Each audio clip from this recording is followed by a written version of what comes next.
¿Qué tal? Muy buenas, bienvenidos a su cita con los mercados financieros de la mano de BK Finance. Esta semana empezamos con una gran noticia que nos deja la noche del domingo, como es la entrega de galardones cinematográficos por parte de la Academia de los Oscars. Ya saben que, como siempre, el chascarrillo es lo que más se hace notar dentro de la entrega de premios y veíamos como una persona desnuda entregaba el premio al mejor vestuario.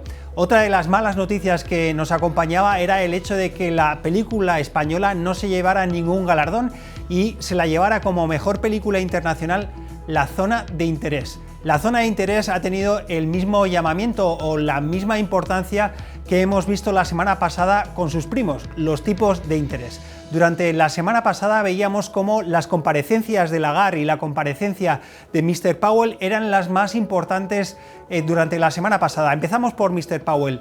Él, al principio, ante el Congreso, dijo que más o menos todo lo que se especulaba era lo que estaba soltando en su discurso. Pero en el Senado, el jueves, vimos un cambio dentro del tilt del primer espada de la Fed. Dijo que casi están plenamente convencidos de que estamos en las puertas de ver que pueden dar su brazo a torcer con la inflación, con llegar al 2%.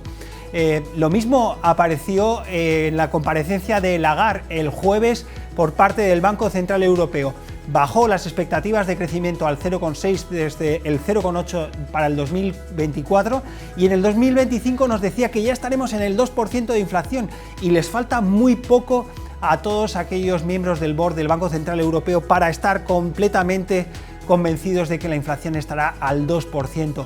¿Qué es lo que hizo todo esto? Que se especulen con 100 puntos básicos de recorte de tipos de interés este 2024, tanto en Estados Unidos como en la eurozona, y que sean 4 las bajadas de tipos de interés, y empezaremos tan pronto como el mes de junio.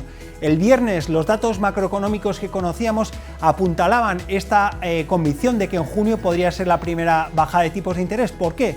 Porque las nóminas no agrícolas que se publicaban el viernes en Estados Unidos sorprendían al mercado, 275.000 nuevos puestos de empleo, y rebajaban el tema de crecimiento en salarios. Bajaban hasta niveles del 4,3%, desde niveles del 4,4%, pero la noticia negativa venía por el dato de la encuesta de Household. Ya saben, esa encuesta que no duplica los puestos laborales que una misma persona tiene en su persona. Pues este dato nos decía que la tasa de desempleo subía hasta el 3,9% desde niveles del 3,7% y nos decía que están despidiendo, están creando tasas negativas de empleo en Estados Unidos con despidos de alrededor de 185.000 personas. Es el tercer mes consecutivo que están destruyendo empleo y esto hacía parecer una duda a todos los inversores.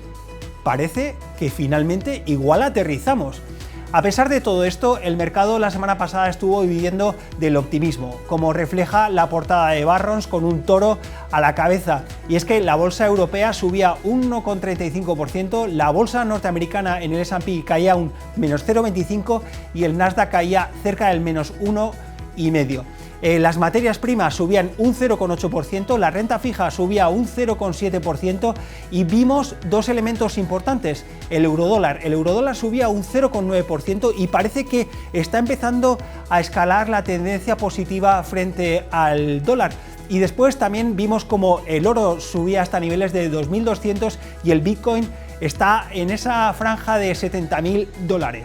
Durante el viernes vimos cómo las nubes empezaban a tapar este brillante cielo de los mercados financieros por varios motivos. Nvidia desde máximos de la sesión caía un 10% y muchos de los editoriales de la prensa financiera recogían las noticias por parte de la estratega de Bank of America. Él nos decía que la burbuja que podemos estar actualmente viviendo está cerca de estallar y podría coincidir con la rebaja de tipos de interés por parte de la Reserva Federal. También hemos visto algunos elementos que son disonantes, como por ejemplo la caída esta noche de cerca de un 3% de Japón con una recogida de beneficios, la caída de un 5% de algunas materias primas como en el caso de China, y también hemos visto cómo en la última semana los flujos de inversores eran pésimos para la parte tecnológica. Hemos visto la mayor salida de flujos inversores en una semana desde el 2017 por parte del sector tecnológico en Estados Unidos.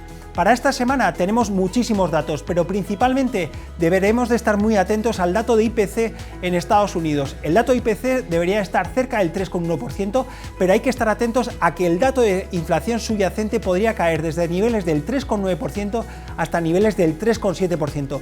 A lo largo de la semana, sobre todo aquí en Europa, tendremos la comparecencia de muchos banqueros centrales que deberán o no apoyar el discurso de la semana pasada de Lagarde. Como todas las semanas, les traemos dos ideas para configurar sus carteras de manera diversificada.